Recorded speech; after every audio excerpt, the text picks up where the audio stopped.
Bismillahirrahmanirrahim. Sedikit mengulangi tentang masalah syahadat.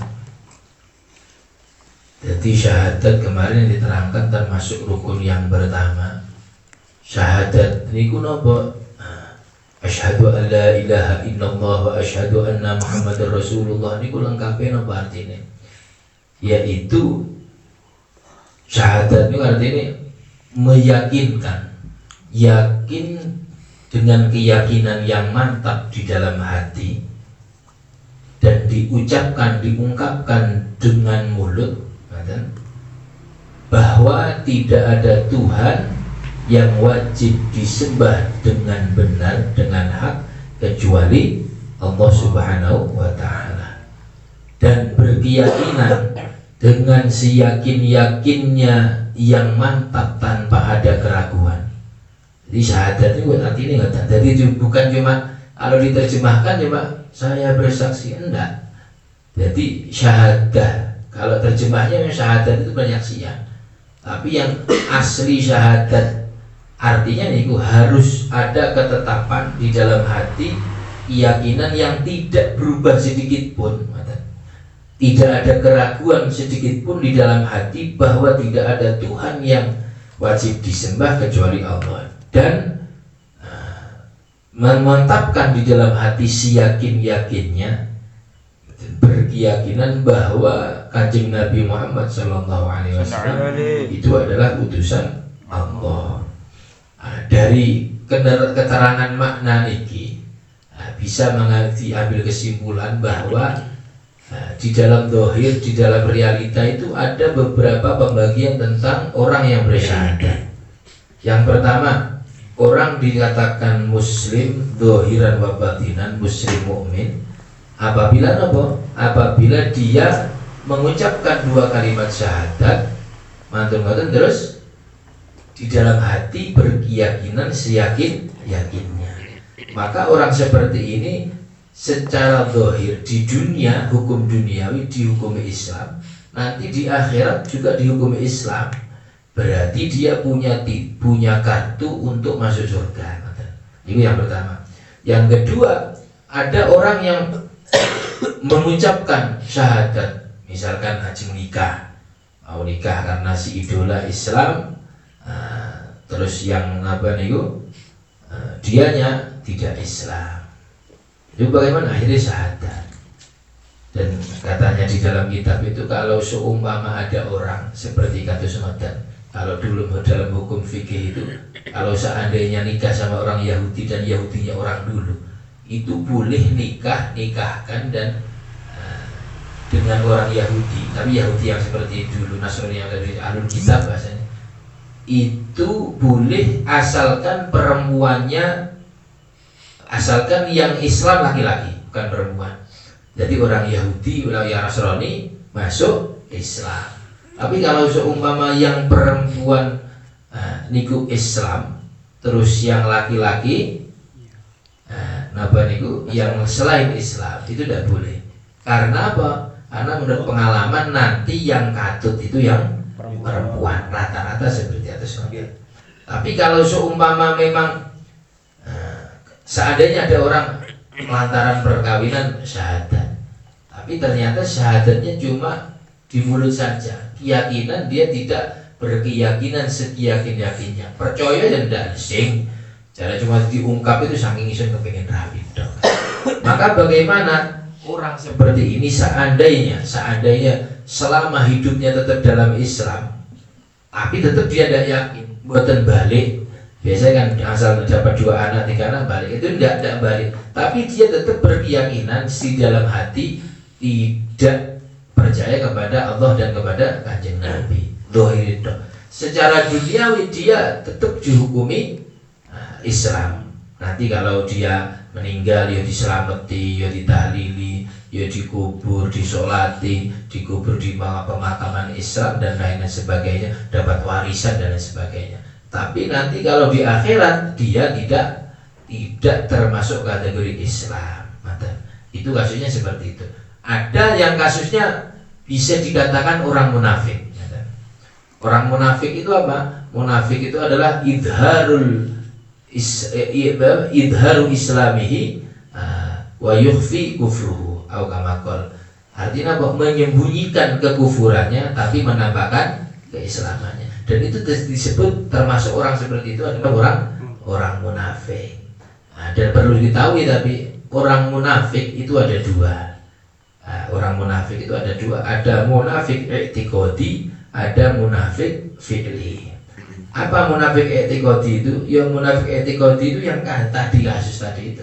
Karena usulnya sama akidah sama keyakinan. Termasuk munafik i'tiqadi yang di dalam Al-Qur'an surat Al-Baqarah itu yang menerangkan orang munafik itu. Atau orang yang ada pada zamannya baginda Rasul Shallallahu Alaihi Wasallam. Yaitu bagaimana orang munafik itu menampakkan dia seperti orang yang percaya kepada Kanjeng Nabi, orang yang percaya kepada Allah Subhanahu Wa Taala. Dia datang pengajian di Kanjeng Nabi, terus ikut mendengarkan nasihat di Kanjeng Nabi. Tapi dia ketika balik ke rumahnya ketemu orang kafir, informasi yang disampaikan Kanjeng Nabi itu disampaikan kepada mereka. Terus semuanya dibocorkan kepada orang-orang Quraisy. Ini bagaimana? Ini tetap dihukumi orang munafik yang asli etogotin ya tadi. Cuma ini juga menjadikan pelajaran bagi kulo kalimat. Artinya apa? Kalau secara zahir seandainya kan ada orang ngeten. Kalau kelas kita ini kayaknya bukan munafik, tapi orang yang menampakkan baik kepada kita tapi jahat di belakang. Itu bagaimana sikap kita menghadapi orang seperti itu? Ya tidak ada lain ya ngikuti Kanjeng Nabi Muhammad SAW.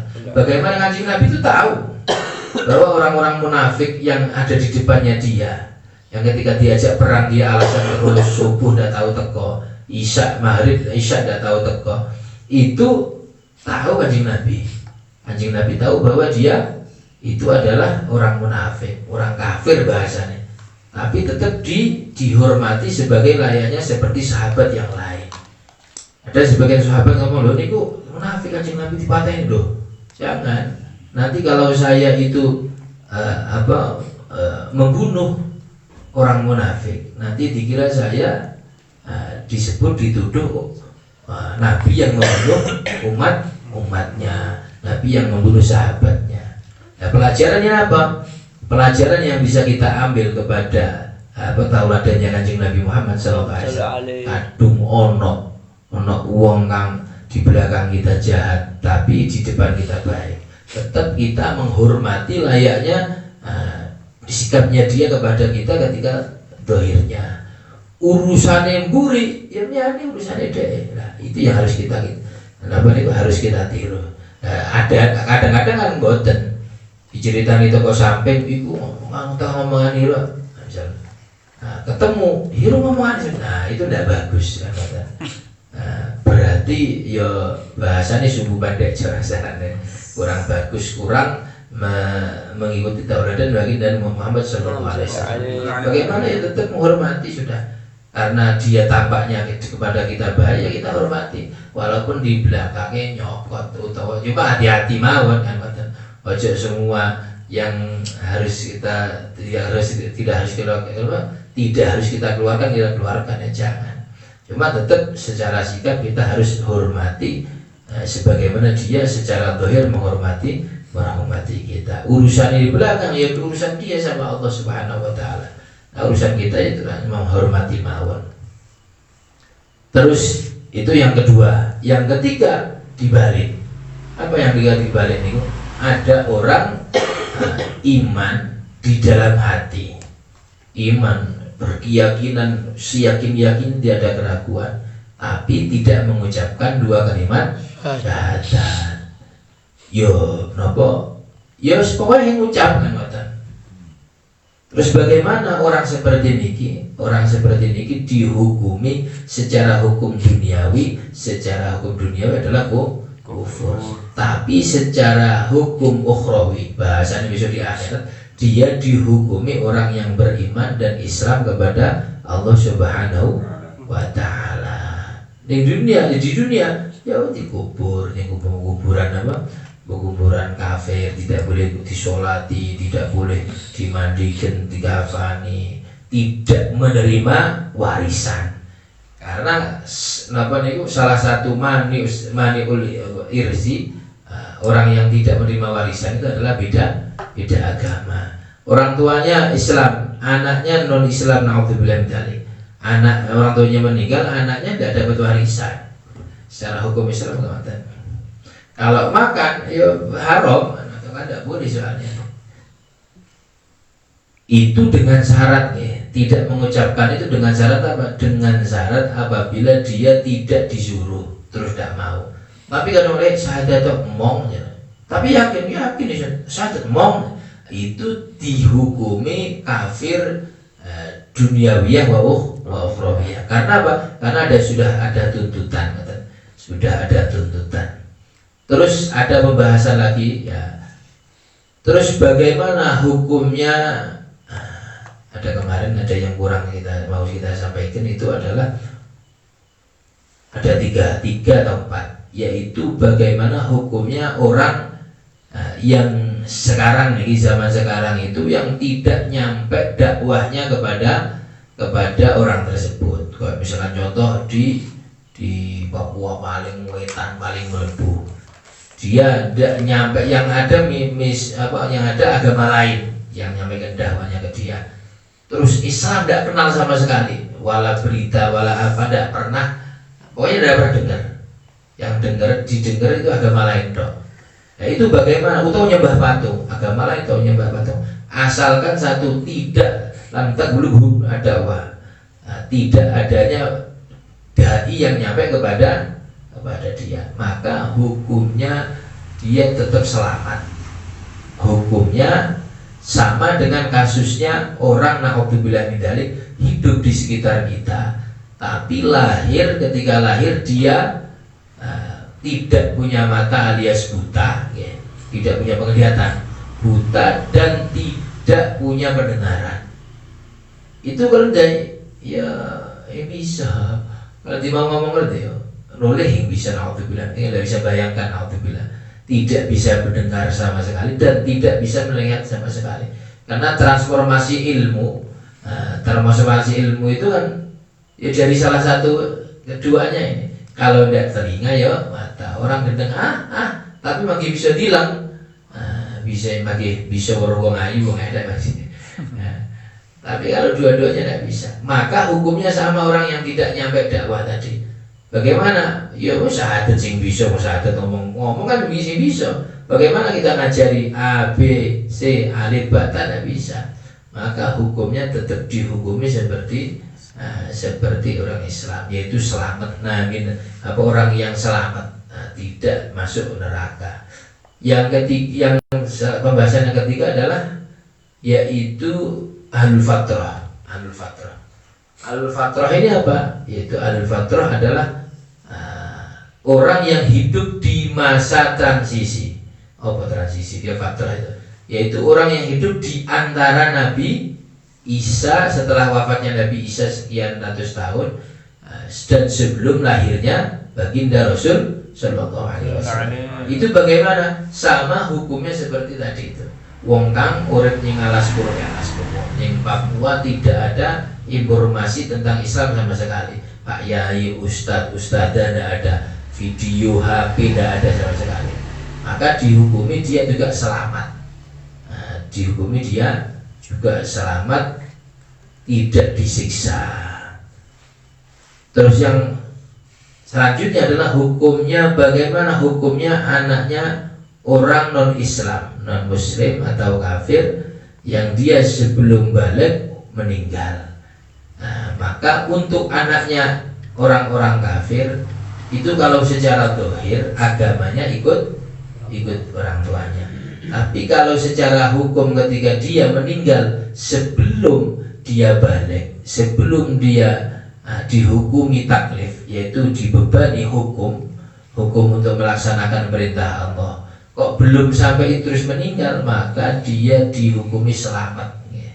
Jadi atfalul kufar, sibyanul kufar itu ada di surga. Karena apa? Karena belum, ketika meninggal belum belum dapat khitab atau dapat perintah untuk melaksanakan beban-beban yang dibebankan oleh Allah kepada orang-orang yang sudah balik. Yang terakhir, masalah syahadat atau masalah yang berhubungan dengan syahadat ini adalah masalah pembahasan tentang kita Wayatul Muna itu adalah ibunya Kanjeng Nabi Muhammad Sallallahu Alaihi Wasallam. Ini khususnya kita sebagai orang yang ahli sunnah wal jamaah atau Nahdlatul Ulama kalau di Indonesia itu harus berkeyakinan bahwa Kanjeng Nabi dengan dalil yang sudah ada banyak di Al-Quran ada, di hadis ada, bahwa kesimpulannya adalah semua hafidhul ilahu rahmatan li Muhammadin abahul amjad dan saunul ismi tarakus sifah walam yisiru ma'aru min adamin wa ila abihi wa ummihi. Itu menunjukkan apa? Bahwa semua mulai dari Sayyidina Abdullah atau Sayyidah Aminah dari jalur keduanya beliau sampai ketemu Kanjeng Nabi Muhammad Sallallahu Alaihi Wasallam, itu semua tidak ada yang kafir, semua tidak ada yang nyembah berhala, dan pernikahannya tidak ada yang dari zina. Karena Kanjeng Nabi hadis dengan hadis yang banyak itu beliau dari pilihan orang-orang pilihan, mulai dari Nabi Adam sampai diceritakan anaknya putranya Nabi Adam itu ada semuanya kembar 40 kalau tidak salah, kecuali satu yaitu Nabi Sis. Diriwayatkan kenapa Nabi Sis ini tidak punya kembaran, karena karomatan di Muhammadin itu, karena menjadi kemuliaan dengan dengan adanya Sayyidina Sis Kanjeng Nabi jadi mulia, bukan karena menjadi mulia Sayyidina Sis ini karena ada nurnya baginda Rasul Sallallahu Alaihi Wasallam. Jadi lewat jalur Sayyidina Sis ini, sehingga tidak ada kembarannya. Itu karena kemuliaan dari baginda Muhammad Sallallahu Alaihi Wasallam. Jadi mulai sampai dur, sampai mudun sampai dari jalur Sayyidah Aminah sama Sayyidina Abdullah, itu semuanya adalah orang-orang mukmin, orang-orang yang tidak pernah menyembah berhala dan tidak pernah pernikahannya itu dari zina, tidak ada. Jadi ada pernikahan, ada awal dulu itu ada pernikahan, itu sebelum Islam itu ada pernikahan dan juga ada perzinahan, kumpul sapi, kumpul itu enten kan. Tapi semua yang dari nasabnya baginda Rasulullah SAW tidak ada orang yang melakukan seperti itu. Karena apa? Ya karena nurnya Kanjeng Nabi Muhammad Sallallahu Alaihi Wasallam. Itu yang perlu harus kita ketahui, karena sebagian dari orang Islam juga ada yang mengatakan bahwa abah umiknya Kanjeng Nabi itu kufur. Dan kesimpulannya tidak mungkin. Mosok katanya di Ghayatul Muna itu mengatakan termasuk kan Kanjeng Nabi dawuh, saya ini dari pilihan. Jadi Kanjeng Nabi Adam terus ke bawah, terus sampai seluruh manusia, sampai Arab jadi pilihan, terus sampai ke kaum Bani Quraisy, sampai terakhir kepada Kanjeng Nabi Muhammad SAW. Dari semua pilihan. Beliau mengatakan termasuk yang tidak pilihan itu adalah anak zina. Tidak mungkin. Ya coba ngomong begini, saya gimana yang sudah karena serba kehancuran. Kalau dulu kan tertata ya, walaupun tidak ada, misalkan tidak ada Islam, tapi ada orang baik, ada orang saling menghormati, orang menghormati terhadap kemuliaan itu ada. Dan sepakat sekarang aja orang anak zina, wah anak mulia ada, apalagi dulu. Nah, jadi orang kafir, orang yang tidak jelas keyakinannya atau tidak jelas pekerjaannya atau tidak jelas pernikahannya termasuk zina, yang jelas kena keyakinannya termasuk kafir. Itu tidak mungkin secara sepakatnya ulama itu termasuk orang pilihan. Maka dengan sabdanya Kanjeng Nabi Muhammad SAW bahwa Kanjeng Nabi ini orang pilihan, itu sudah terjawab bahwa berarti keluar dari zina, keluar dari tidak ada yang zina, tidak ada yang kafir. Itu harus termasuk keyakinannya. Dan banyak kisah-kisah orang yang alim, termasuk Habibana Syekhina Rabiruhin Habibana Sa'ad pernah menceritakan ada orang alim lim sudah ngelodok kitab, ngarang kitab barang, tapi dia punya keyakinan jelek, yaitu etikot bahwa ibunya Kanjeng Nabi itu kafir, apa ibunya, dan diviralkan sama dia di pengajiannya. Na'udzubillah min dzalik, dan dia meninggal dalam keadaan wajahnya gosong, dalam keadaan suul khotimah, dan gosongnya dilihat orang banyak. Padahal itu orang alim. Saya dengar langsung cerita itu dari Abu Hasan, Allah yarham. Tapi insya Allah kalau di daerah kita tidak ada. Tapi khawatir, karena salah satu orang yang bertekad bahwa abah umiknya Kanjeng Nabi itu tidak masuk surga atau alias kafir, itu adalah tetangga sebelah. Atau alias orang Wahabi. Kalau Muhammadiyah tidak tahu ya. Tapi kalau orang Wahabi itu, ya coba sampai lihat di YouTube itu begitu tentang etikatnya, akidahnya bahwa abahnya Kanjeng Nabi adalah ibu uminya itu di neraka. Jadi syar'an wa aklan tidak pas. Cara akal tidak mungkin orang mulia terus keluar dari orang yang tidak mulia, kan tidak mungkin. Iki waliullah, bagian ibu itu kang zina, iki pas lahir zina iki, pas nikah waliullah, itu kan benar-benar ceritanya. Terus kata itu benar-benar, karena tidak mungkin. Kalau mungkin itu misalkan ada yang pernah zina, tapi mesti tobat. Tapi tidak ada terus iki hasil zina terus jadi waliullah, itu belum ada ceritanya. Na'udzubillah, apalagi jadi nabi. Terus selanjutnya menikah masalah iqamus shalah. Iqamus shalah ini mungkin diterangkan sedikit diterangkan di babnya masing-masing ya. Cuma di sini diterangkan apa yang dimaksud sholat. Sholat itu secara bahasa adalah dongo. Mari tolong mari sholat iso digo mari ngangkat dongo itu niki terus ngomong sholat niku termasuk bener, tapi secara bahasa. Sami kali kaya puasa itu. Puasa ini apa? Imsak, menahan. Ada secara bahasa itu nanti terangkan puasa itu menahan. Pak, emang kan ya puasa itu. Tapi dengan bahasa menahan. Tapi kadang puasa syar'an, ya tadi nanti terangkan.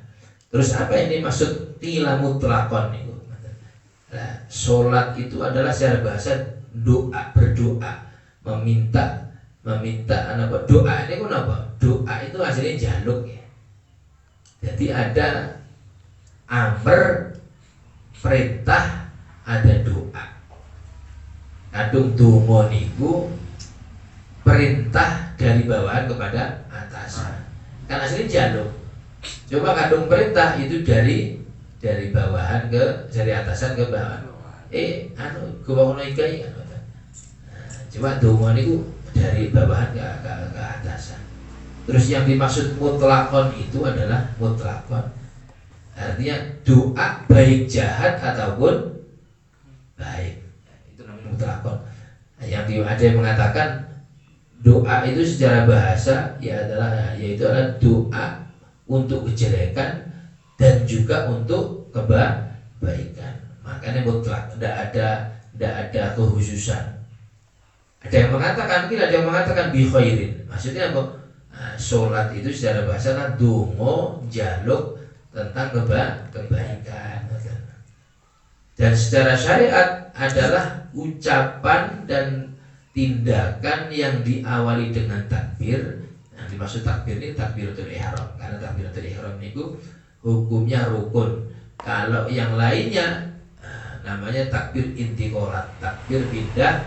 Kayak misalkan dari berdiri menuju ruku, Allahu Akbar, terus sampai Allah mau sujud, Allahu Akbar, itu namanya takbir intiqalat, hukumnya sunnah. Tapi kadang yang pertama niku hukumnya wajib. Allah sholli fardhul maghribi, Allahu Akbar, niku wajib. Ini yang dimaksud, yang diawali atau dibuka dengan takbir dan diakhiri dengan salam. Ghaliban biasanya, kebanyakan seperti itu. Nah, ini mengajarkan kepadaku lo kalih panjenengan, antara sholat dengan sembahyang itu beda, dan konotasi dan maknanya memang beda. Dan ini biasanya dipakai sama kita orang Jawa. Lego yo kadang bareng nyembah Gusti Allah kan ngoten. Mari sembahyang kan nyembah Gusti Allah. Dianggap kalau yang lainnya tidak sembah. Itu keliru. Karena apa? Karena sholat itu bagian dari perintahnya Gusti Allah. Boten nyembahnya, nyembah itu semua zahir wa batin itu napa ungkapan kita itu yang dimaksud ibadah atau nyembah itu. Tapi kadung sembahyang, sholat itu bener pas. Karena kadang kayak orang agama lain lu ngapain nyembah, mari nyembah. Berarti seakan-akan kadung selain itu tidak nyembah. Kalau Islam enggak, kadung jangan kali bulan ini semua titik semua napas kita, semua pikiran kita itu harus frekuensi satu, yaitu kepada Allah. Yaitulah nyembah nih bukan. Nah, sebagai perwujudan nyembah adalah apa? Mengikuti perintahnya Allah dan menjauhi larangan Allah. Itu bukti ekspresi secara zahir yang disampaikan, yang muncul dari hati dan pikiran kita sebagai wujud persembahan kita kepada Allah, yaitu mengikuti perintahnya Gusti Allah. Salah satu perintah Gusti Allah inggih menika salat. Dan salat niku diawali dengan pekerjaan atau ucapan yang diawali dengan takbir dan diakhiri dengan salam. Terus sembahyang ente, ya memang ini bagian dari perwujudan ekspresi persembahan kita kepada Allah. Jadi bahasanya kadang ya tapi perlu kita dikaprah ya. Jadi apa? Jadi biasa. Ulung habis sembahyang. Itu artinya sembahyang koyo nyembah nih kok kan. Seakan-akan kita nih kadung wis mari salat, alhamdulillah mari sembahyang kan. Jadi kayak boten pas, memang boten pas. Dan apa kita betul ada orang yang biasa mengucapkan sembahyang tapi agama lain. Itu sembahyang ya enggak mungkur kan ono sujud-sujud kan. Dan itu kan ono sujud-sujud ono kadung wong agama lain kan ngeten ya. Itu sembahyang nyembah. Aduh kita ono sembahyang ono sujud boten. Sujud itu bagian dari perintah dari Allah Subhanahu wa taala dan ada pembahasannya kan. Ada hukumnya, sujud itu ada hukumnya di babnya masing-masing nanti. Insyaallah ada pembahasan dan bab ini. Terus masalah zakat, itu ini juga diterangkan pada babnya nanti. Cuma ini memberikan pengaruh atau memberikan ajaran kepada kita sesuai dengan bahasa, arti bahasanya. Zakat itu adalah nama at-tathhir. Maka ulama mengatakan kadung kepengin lancar, kadang pengen lancar dan sudah wajib zakat, maka wajib zakat itu dikeluarkan supaya menjadi lancar, supaya menjadi nambah. Tapi ada bersih dan ada yang mengatakan kadung kepengen, ada yang mengatakan tutu iku sudah kewajiban. Maksudnya apa? Memberikan uang zakat itu miliknya fakir miskin dititipkan Gusti Allah lewat orang kaya. Terus kon beleka katakan kadung ono uang zakat itu durung loman uangnya. Yes apik karena ngikuti perintah Gusti Allah, tapi durung loman. Tapi kalau ditambahi dengan sedekah itu baru dihukumi atau dijuluki orang niku dermawan atau loman. Ismun lima yukhraju an malin aw badanin ala wajhin makhsusin. Terangkan baik ini zakat itu nama yang nanti dikeluarkan dari harta yang sudah mencukupi nisab, berarti zakat mal. Au badanin yaitu zakat fitrah. Zakat fitrah niku. Saum Ramadan ya juga niku pun dibahas niki imsak niku. Terus Ramadan ini kenapa? Ramadan ini dinamakan Ramadan ya. Ramadan ini termasuk bulan ke-9 dari Hijriyah, bulan Hijriyah. Apal kabeh ta? Saya sebagian oleh atas. Engko wae Januari, Februari apal, wae Syuro Safar, Syuro Mulud apal, wae Muharram, terus Muharram Safar, terus apa? Rabiul Awal, Lisani, terus Jumadil awal, Jumadil akhir, Rajab, terus Sya'ban, Ruwah itu Jawa, Sya'ban, Ramadan, Syawal, Dzulqa'dah, Dzulhijjah, Muharram dan Maning. Kenapa Ramadan itu dinamakan Ramadan? Karena dikatakan tersebut karena ketika peletakan atau ketika awal ngasih nama itu, ketika itu dalam keadaan panas dan tempatnya panas, hawanya panas, tempatnya juga daerah panas, makanya dinamakan Ramadan. Dan memang benar, Ramadan itu puncaknya panas itu di Ramadan, khususnya daerah Hijaz itu. Dan munculnya kurma nyadam itu biasanya pada waktu Ramadan itu, larang-larang kurma. Kemudian itu kan ngelarang kan kurma kemudian itu. Itu pas puncak-puncaknya Ramadan. Makanya dinamakan Ramadan. Romdo itu artinya kali ini al-ardu syadidatul hararah, yaitu bumi yang sangat panas sekali, termasuk di Yaman itu kan panas. Kalau Yaman itu kalau Tarim itu termasuk kalau seumpama pas Ramadan ipas itu ngeten niku utawa kipas dhuwur niku. Ipas iku nyampe ngeri geni koyo geni panas. Dadi mboten enten adem blas. Tapi karena pun kebiasaan dan kipas iku teko jero ya kesirep mawon. Duhur niku teko Jumatan kipasan kok ditempongi koyo arep powo. Tapi ya kesirep mawon masyaallah.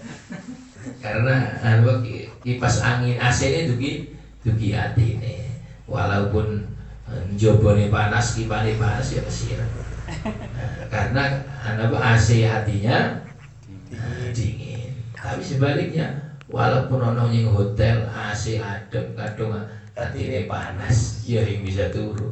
Ya terus bantal super velo niku kan bisa badan niku. Super velo kan. Apa ajar Ustaz Gopar. Super velo. Ya Allah. Terus yang terakhir haji. Haji ini sudah ada pembahasan ada nih. Al-makna insyaallah terakhir nih. Kalau seberapa terang dari petang. Artinya apa? Haji yaitu qasdul Ka'bah bil haji, yaitu kepingin berangkat haji, pengen ke Ka'bah untuk melaksanakan haji sesuai dengan aturannya. Bagi siapa kan enten tentang haji ini enten manistata'a ilaihi sabila. Apa artinya manistata'a ilaihi sabila? Yaitu orang yang mempunyai bekal PP. Niki ya napa wajib ya. Syarat wajibnya haji niku kudu punya bekal. Bekal antara dia berangkat sampai pulang. Kadung insyaallah kono rezeki yang anaknya dia. Yang Mekah kono wong napa sedekah. Maka tidak wajib. Bahkan nanti bisa ketemu haram. Kalau buat jelas ini. Terus itu yang pertama, harus punya bekal PP berangkatnya. Berarti numpak pesawat, misalnya ini kalau 35 juta dari cukup. Misalkan saat ini 35 juta, saat ini 90 ya. 90 juta tok tidak cukup. Terus makannya apa? Misalnya makannya ya. Cukup insyaallah, tirakat tapi berarti ya tuku-tuku yang jidat, tuku-tuku rida, sojo titip rida berarti sojo titip surga kan ngepres barang ini. Terus bukan cukup itu toh, enggak cukup. Apa? Setelah dia punya cukup PP perjalanan pulang pergi ada biayanya. Terus yang ditinggal itu juga harus ada biayanya. Misalkan dia punya istri, terus punya anak, punya pembantu, punya ini, berarti harus dikalkulasi di total. Misalkan ketika berangkat ini butuh secara 40 hari berarti 1 sewian lah misalkan. berarti 4 juta atau 5 juta. Harus tinggal minimal ngepres 5 juta. Itu wajib berarti 5 juta. Selamatan tidak wajib. Dungo yasin undang tonggone tidak wajib. Tapi yang wajib ini anak dan istri ini ketika ditinggal harus ditinggali PJ. Tidak boleh istri mulionya mak. Wis anu yang mau sunat ibadah itu tidak bisa. Dan tidak wajib. Bahkan kadang lama bisa durhaka kepada orang tua. Itu berarti ku gak mampu anu bapak ku sing papa ku sedol-dolan sawah. Sedol-dolan sawah. TP itu harus ada 40 hari berarti. Kalau kali 100.000 berarti napa ya sekolah, ya susune, ya pampers, kabeh diitung kabeh. Nah, nggih. Dan lain sebagainya. Wa markuban dan kendaraan apabila orang tersebut jaraknya antara rumahnya dia dengan Mekah lebih dari 2 marhalah atau sekitar 82 atau 87 kilo. Berarti kalau dari sini harus ada kendaraannya dan harus kendaraannya aman. Kalau aman tulus apik tapi kalau tidak aman ada perang jangan, tidak bisa, tidak wajib. Ada apa atau harus benar-benar aman secara profesional menurut yang ahlinya ini aman. Kalau tidak wajib. Dan surut-surut yang lain masih ada. Ini cuma disebutkan 3 tok ya. Jadi intinya ada yang mengatakan sekarang nih itu tidak wajib haji. Sekarang ini hampir mengatakan karena orang haji dan umroh itu hajatul Islam itu cuma sekali seumur hidup. Dan menurut penelitian coro wajib-wajiban tidak wajib saat ini. Ya, ada yang mengatakan atau sesuatu saking ribetnya ini kudu niki mudak malih 90 juta ini betul wajib. Tapi kadung mokso misalkan mokso adul sandal adul bahan adul misalkan itu terus kang wadon juga kan boleh misalkan itu seandainya berangkat terus hajinya tercapai maka tetap sah hajatul Islamnya, hajinya wajibnya gugur. Seumpama bencing masuk sugih malih terus berangkat malih itu tidak wajib, sudah sunnah.